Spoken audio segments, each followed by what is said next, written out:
கோவை செல்வதற்காக சென்னை விமான நிலையம் வந்தடைந்த கழக பொதுச் செயலாளர் எடப்பாடி கே பழனிசாமியை முன்னாள் அமைச்சர்கள் மற்றும் கழக நிர்வாகிகள் வரவேற்றனர்.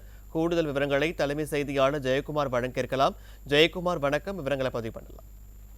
கண்டிப்பாக பாலாஜி, அனைத்திந்திய அண்ணா திராவிட முன்னேற்ற கழகத்தினுடைய பொதுச் செயலாளரும் சட்டமன்ற எதிர்க்கட்சித் தலைவரும் முன்னாள் முதலமைச்சருமான புரட்சித் தலைவர் எடப்பாடி கே பழனிசாமி சென்னையில் இருந்து விமானம் மூலமாக கோவை செல்கிறார்.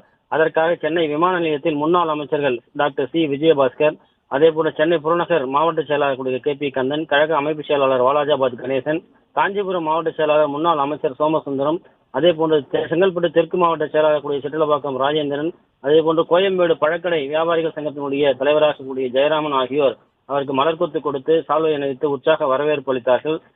சென்னை பசுமை வழிச்சாலையிலிருந்து கார் மூலமாக புறப்பட்டு விமான நிலையத்திலிருந்து விமானம் மூலமாக கோவை சென்றடைகிறார். கோவையில் அனைத்து இந்திய அண்ணா திராவிட முன்னேற்ற கழகத்தின் சார்பில் அவருக்கு உற்சாக வரவேற்பு அளிக்கப்பட இருப்பது குறிப்பிடத்தக்கது. பாலாஜி, விவரங்களுக்கு நன்றி ஜெயக்குமார்.